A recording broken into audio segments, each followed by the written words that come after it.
Hi అండి, welcome to my channel. ఈరోజైతే మన కిచెన్లోని నోట్లో వెన్నలాగా కరిగిపోయే మెత్తటి మృదువైన గారెలు, ఇంకా దాని కాంబినేషన్గా ఉల్లి చట్నీ తయారు చేసుకుందామండి. అయితే ఈ గారెలండి ఒకసారి ఒక్క వేలితోనే తుంచొచ్చండి, అంత మృదువుగా ఉంటాయి. ఎందుకు అంటే వీటిని నేను పప్పుని మిక్సీలో వేయకుండా రోట్లో రుబ్బానండి. అందుకనే అలా మెత్తగా మృదువుగా ఉంటాయి. చూడండి, చూసారా, ఒక్క వేలుతో తుంచొచ్చు, అంత మెత్తగా మృదువుగా ఉండే ఈ గారెల కోసం అండి. గుండు మినపప్పు ఉంటుంది కదా, ఈ గుండు మినపప్పుని 2-3 గంటలు శుభ్రంగా ముందు వాష్ చేసేసి కడిగేసానండి. కడిగేసి శుభ్రం కడిగిన తర్వాత నానబెట్టుకున్నాను నీళ్ళు పోసి. ఒక 3 గంటలు నానిన తర్వాత కొంచెం పప్పు తీసుకొని రుబ్బురోట్లో రుబ్బుకున్నాను. ఈ రుబ్బురోలు పప్పు రుబ్బి గారెలు వండితే చాలా బాగుంటాయని అందరికీ తెలుసు, నాకు కూడా తెలుసు ఈవెన్. అయితే నేను కూడా ఈ రుబ్బురోలు ఎప్పుడో మానేశానండి. ఒక 15-20 సంవత్సరాలు, 20 సంవత్సరాలు, దగ్గర 20 సంవత్సరాల నుంచి మిక్సీ కానీ వెట్ గ్రైండర్ కానీ రుబ్బురోట్లో రుబ్బడమే మానేశాను. ఆ మధ్యలో ఒకసారి ఎప్పుడో హుదూద్ తుఫాన్ వచ్చింది చూడండి మాకు విశాఖపట్నంలో, అప్పుడు మాత్రం రుబ్బురోట్లోనే రుబ్బుకునేవాళ్ళం. ఎందుకంటే చాలా రోజులు పవర్ కట్ వచ్చింది కనుక. ఈ రుబ్బురోలను చూస్తే మాత్రం నాకు చాలా పప్పులు రుబ్బాలనిపిస్తుంది, కానీ అలవాటు తప్పింది. ఎక్కువ రుబ్బడం కూడా కష్టంగా అనిపిస్తుంది, కానీ చాలా మంచి ఎక్సర్సైజ్ అటండి మనకి ఇది. సో మొత్తం పప్పుని నీళ్ళు అస్సలు కలపకుండా కొంచెం కొంచెం తడి చేసుకుంటూ మెత్తగా రుబ్బుకోవాలండి ఈ రోట్లోని. ఈ గారెలు ఇంత మృదువుగా రావడానికి పప్పు గ్రైండర్లో కాకుండా, మిక్సీలో కాకుండా రోట్లో రుబ్బడం వల్లే అంత మెత్తగా మృదువుగా వచ్చాయి. ఇలా మొత్తం పప్పు అంతా చక్కగా రుబ్బేశానండి. అయితే ఈ రుబ్బు రోట్లని ఉపయోగించి మనం తయారు చేసుకునే రోటి పచ్చళ్ళు ఉంటాయి కదండి, అవి మీకు ఏమైనా కావాల్సిస్తే కామెంట్ సెక్షన్లో కామెంట్ చేయండి. ఇలా మొత్తం పప్పు అంతా చక్కగా రుబ్బేశానండి. రుబ్బేసి దాన్ని ఒక బౌల్లోకి తీసుకోవాలి. చూసారు ఎంత గట్టిగా వచ్చిందో. అదే మనం మిక్సీలో రుబ్బితే అలా రాదండి, గ్రైండర్లో రుబ్బినా కానీ. ఎందుకో రోట్లో రుబ్బిన దానికి డిఫరెన్స్ ఉంటుంది. దానికి రుచికి సరిపడినంత ఉప్పు వేసుకొని, మీడియం సైజువి 3 ఉల్లిపాయలు చిన్నగా తరుక్కున్నానండి. పచ్చిమిరపకాయలు కొంచెం తరుగు, అల్లం తరుగు, అలాగే కరివేపాకు కొంచెం, కొత్తిమీర కొంచెం. మనం తినే కారాన్ని బట్టి అల్లం పచ్చిమిరపకాయలు వేసుకోవాలండి. ఈ ఉల్లిపాయలు, ఈ పచ్చిమిరపకాయలు, అల్లం ముక్కలు, కరివేపాకు, ఉప్పు అన్నీ కలిసేటట్టుగా పిండిని బాగా ప్రెస్ చేసుకుంటూ కలుపుకోవాలన్నమాట. ఇలా చక్కగా చూసారా ఎంత నురుగులాగా వచ్చిందో, చాలా భలే వచ్చింది కదండి. ఇలా మొత్తం రుబ్బంతా కలుపుకొని పక్కన పెట్టుకుందాం.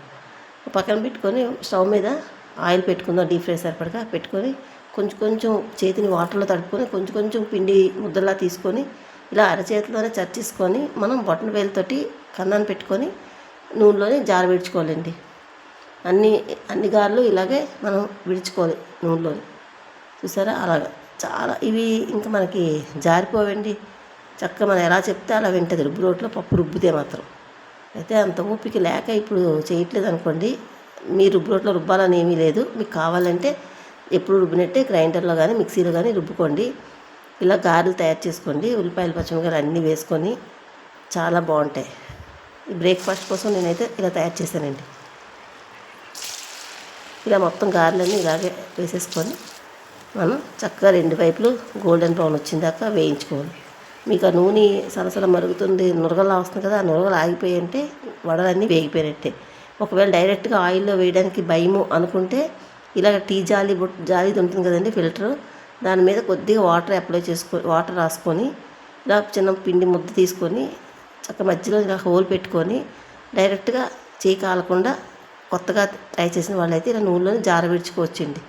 అలా విడుచుకొని మనం గారెలు కూడా వేసుకోవచ్చు. అప్పుడు నునుపుగాను వస్తాయి, నీట్గా కూడా రౌండ్గా కూడా వస్తాయి. అర్థమైంది కదండి, అలాగా వేసుకోవాలి. అలా కూడా వేసుకొని తీసుకోవచ్చు. ఇలా మొత్తం గారెలన్నీ అలా రెడీ చేస్తానండి. చేసిన తర్వాత అందులో ఉండే డీప్ ఫ్రై సరిపడి ఉన్న ఆయిల్ ఉంది కదా, అదంతా తీసేసి 1 స్పూన్ ఆయిల్ ఉంచుకొని మీడియం సైజువి 3 ఉల్లిపాయలు ఇలా నిలువుగా చీలికలుగా చేసుకోవాలి. ఇది చట్నీ కోసం అండి, ఉల్లి చట్నీ కోసం. ఉల్లిపాయలు వేగుతుంటే పండు మిరపకాయలు ఉన్నా వేసుకోవచ్చు.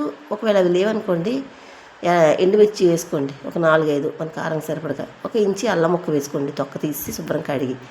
అలాగే రుచికి సరిపడగా ఉప్పు, కొంచెం పసుపు వేసి ఈ ఉల్లిపాయలన్నీ కూడా కొంచెం మెత్తగా సాఫ్ట్గా కుక్ అవ్వాలి. మంటని మీడియంలో పెట్టుకుంటే ఒక 7-8 నిమిషాలకి వేగిపోతాయండి ఉల్లిపాయలు. ఇలా చక్కగా ఉల్లిపాయలన్నీ మంచిగా వేగిపోతాయి. ఎరుపు గోల్డెన్ బ్రౌన్ రావక్కర్లేదండి, అలా కొంచెం అలా వేగిపోయిన తర్వాత సాఫ్ట్గా కుక్ అయిపోయిన తర్వాత స్టవ్ ఆఫ్ చేసి ఒకే ఒక్క దెబ్బ చింతపండు 3 చిన్న వెల్లుల్లిపాయ రెబ్బలు 3 వేసుకొని చక్కగా కొద్ది వాటర్ చేర్చుకొని మిక్సీ పట్టుకోండి. మిక్సీ పట్టుకుంటే ఇలాగా ఉల్లి చట్నీ రెడీ అయిపోద్దండి. గారెలకి కొబ్బరి చట్నీ, సాంబారు ఇలాగ రకరకాల చట్నీతో పాటు అల్లం పచ్చడి కూడా తింటాం కదా, అలా ఈ ఉల్లి చట్నీ కూడా ట్రై చేసి చూడండి, చాలా బాగుంటాయండి. ఈరోజు ఇలాగ మన ట్రెడిషనల్ రెసిపీగా గారెలు ఉల్లి చట్నీ తయారు చేశాను. చాలా మృదుగా వస్తాయండి. ఒకే ఒక్క ఫింగర్తోనే తుంచగలం గారెని, అంత మృదుగా వచ్చే ఈ వీడియో కానీ మీకు నచ్చినట్లయితే ఒక్క లైక్ చేయండి. కొత్తగా చూసిన వారైతే దయచేసి సబ్స్క్రైబ్ చేసుకోండి. Thank you for watching. Bye అండి.